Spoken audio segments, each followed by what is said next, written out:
থেকে লাল গোলাপ শুভেচ্ছা, যুবদলের পক্ষ থেকে লাল গোলাপ শুভেচ্ছা, কৃষকদের পক্ষ থেকে লাল গোলাপ শুভেচ্ছা। বিসমিল্লাহির রহমানির রহিম। আজকের এই দীর্ঘ প্রতীক্ষা, আমি বহুত নির্যাতনের মধ্যে দিয়ে আমি দেশের বাইরে চলে যাই। বিভিন্ন মামলা, বিভিন্ন নির্যাতন অনেক সহ করেছি। আমি দেশে না থাকতে পেরে আমি দেশের বাইরে চলে যাই। অনেক সময় দেশের বাইরে থেকেও আমি অনেকের সাথে যোগাযোগ করে আমার প্রিয় সংগঠন বাংলাদেশ জাতীয়তাবাদী দল, বাংলাদেশ জাতীয়তাবাদী দলের যুব দল, ছাত্র দল, অঙ্গ সংগঠনের যে যেখানে ছিল, যেভাবে আমাকে স্মরণ করেছে, আমি সবার পাশে সবসময় থাকার চেষ্টা করেছি। এবং আমার গলন্দ থানার শুধু দল নয়, আমার গলন্দ থানার সাধারণ মানুষ আমাকে যেভাবে আমাকে স্মরণ করেছে, আমি যেভাবেই পারি তাদের সাহায্যে হাত বাড়িয়েছি, তাদের খোঁজ খবর নিয়েছি। যাই হোক, দীর্ঘ প্রতীক্ষার পরে আজকে আমি দেশে আসছি। আজকের এই আমার এই যে তাপদাহ, যে গরম, এই গরমের মধ্যে যারা আজকে এখানে এসেছেন, সর্বোপরি আমার সাথে যারা দীর্ঘদিন আমার সুখ দুঃখের সাথী ছিলেন, সর্বোপরি তাদেরকে আমি কৃতজ্ঞতা জানাই। তার পাশাপাশি আমার প্রাণের সংগঠন জাতীয়তাবাদী দল বিএনপির অঙ্গ সংগঠনের সবার প্রতি আমার আন্তরিকতা এবং প্রাণ ঢালা শুভেচ্ছা। তার পাশাপাশি যারা এখানে সাংবাদিক কিন্তু আছেন, মিডিয়ার লোক যারা আছেন, তাদেরকে অশেষ মেহরবানি এবং তাদের এই কষ্টের মধ্যে তারা এখানে আসছে, তাদেরকে ধন্যবাদ জানাই। এবং প্রশাসনের লোক যারা সাহায্য সহযোগিতা করেছেন, তাদেরকেও অভিনন্দন জানাই।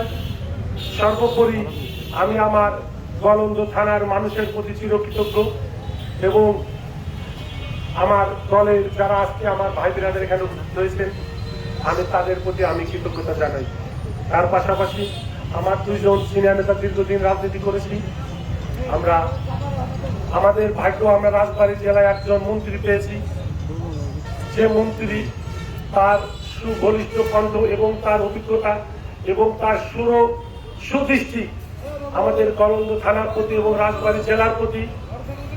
সে হচ্ছে আমাদের প্রাণ প্রিয় নেতা আলী নওয়াজ মাহমুদ খৈয়াম।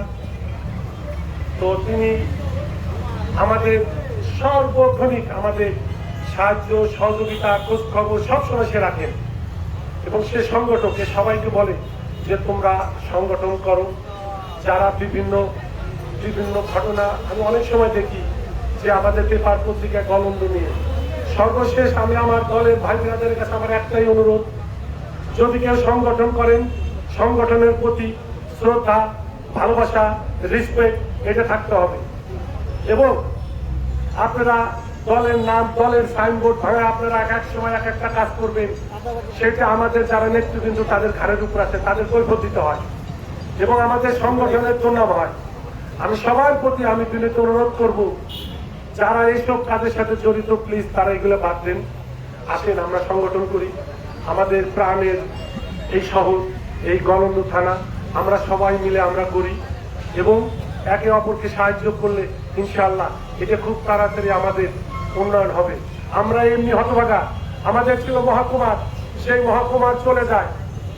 আমাদের দরকার পদ্মা সেতু, সেটাও আসছে কিনা জানি না। তারপরে আমাদের মাননীয় মন্ত্রী, আমি নিজে তার সাথে কয়েকদিন থেকে দেখছি, সে আপ্রাণ চেষ্টা করতেছে, সে এর সাথে মিটিং, অমুক দপ্তরের মিটিং, তমুক দপ্তরের মিটিং, তার চেষ্টা অব্যাহত আছে। এই জন্য আমি সবার কাছে আমি দীর্ঘায়িত করবো না। গরম যারা আজকে এখানে আসছেন সবার প্রতি আন্তরিক কৃতজ্ঞতা জানিয়ে আমি আমার বক্তব্য শেষ করছি। বাংলাদেশ জিন্দাবাদ, খালেদা জিয়া অমর হোক, তারেক জিয়া জিন্দাবাদ। আসসালামু আলাইকুম।